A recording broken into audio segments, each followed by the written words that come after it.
No período de um mês, guerras continuam acontecendo, desastres ambientais, pessoas perdem empregos e outras ficam doentes. Mas então, acontece algo curioso. Tudo isso para de fazer sentido e nada disso mais importa. E existe somente um evento que é capaz de prender a atenção do mundo inteiro, e ele se chama Copa do Mundo. E aqui que vai a pergunta: como uma bola consegue fazer países inteiros chorarem, se frustrarem, sorrirem e odiarem desconhecidos, e esquecerem completamente do mundo? A resposta tem muito menos a ver com o futebol do que você imagina. A Copa do Mundo foi criada em 1930. A primeira edição, tendo somente 13 competidores, foi sediada no Uruguai, que inclusive foi campeão daquela edição. De lá pra cá tivemos 22 edições de Copa do Mundo, sempre com várias mudanças e contextos novos. Naquela primeira edição, a Copa era algo novo, algo diferente, talvez até uma surpresa para muitos. Hoje, em 2026, a Copa do Mundo se tornou um símbolo universal. As favoritas entram para conquistar mais um título, as menores entram para surpreender e as com menos tradições lutam para sobreviver. E tem um detalhe que eu acho fascinante, que são as que não participam, aqueles países pobres, com economia rachada, vida difícil, que se juntam para torcer por uma nação que nem é a deles. E esse é o poder de uma Copa do Mundo. Durante esse mês de Copa, enquanto os torcedores se odeiam, os magnatas, os presidentes e instituições faturam dezenas de bilhões de dólares. E isso em escala global. E sem contar as bets, que estimam faturar somente no Brasil 31 bilhões de reais. Nesse período a audiência supera qualquer outro evento que aconteça. Emissoras entram em guerra para conseguir o direito de ter atenção global.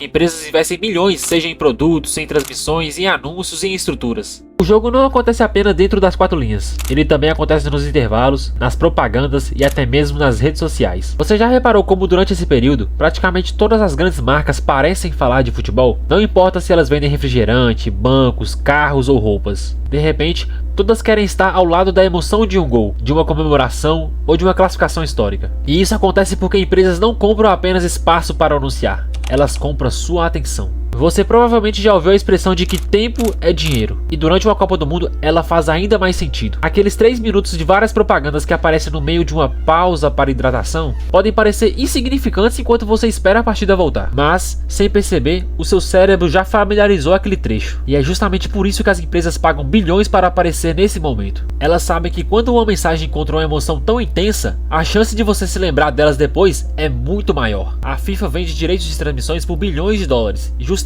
porque sabe que existem pouquíssimos eventos capazes de reunir tanta gente ao mesmo tempo. Mas como?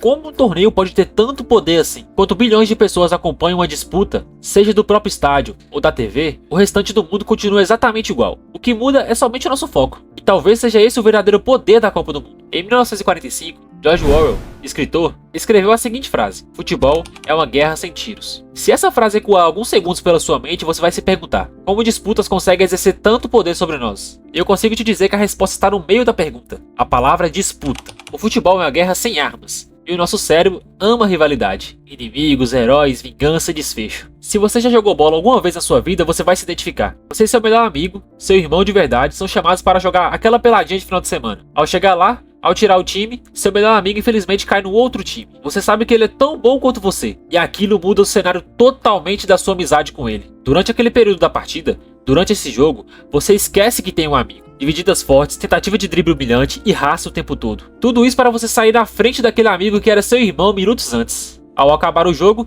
tudo volta ao normal. Vocês ainda são melhores amigos, mas você consegue perceber que por um curto período de tempo você esqueceu esse detalhe? Somente para se jogar de cabeça naquela disputa. E esse tipo de disputa é capaz de contagiar 22 pessoas em uma quadra de bairro, mas também consegue contagiar bilhões de pessoas durante uma Copa do Mundo. Porque no fundo o ser humano não busca apenas vencer, ele também precisa pertencer, precisa sentir que faz parte de algo maior do que ele mesmo. Mas por que essa necessidade se torna tão poderosa? Porque desde o início da nossa história, sobreviver é pertencer. Nunca foi uma tarefa individual. O ser humano evoluiu vivendo em grupos, dependendo uns dos outros para caçar, se proteger e enfrentar os perigos. Pertencer nunca foi apenas uma escolha, era uma questão de sobrevivência. Talvez por isso ainda hoje sintamos essa necessidade quase instintiva de fazer parte de uma coisa maior do que nós mesmos. A torcida entrega exatamente isso. Ela oferece identidade, comunidade, símbolos, rituais, um propósito compartilhado. Durante 90 minutos, milhões de desconhecidos deixam de ser estranhos e passam a fazer parte do mesmo time. Você pode achar isso bom ou isso ruim, e a avaliação tem que ser individual. Como alguns pertencem ao grupo que se vão pela Copa do Mundo, outros pertencem àquele grupo que não estão nem aí pra isso tudo. Talvez o verdadeiro poder da Copa do Mundo nunca tenha sido manipular bilhões de pessoas. Talvez ela apenas revele o quanto somos naturalmente atraídos por símbolos, grupos e rivalidades. A bola deixa de rolar,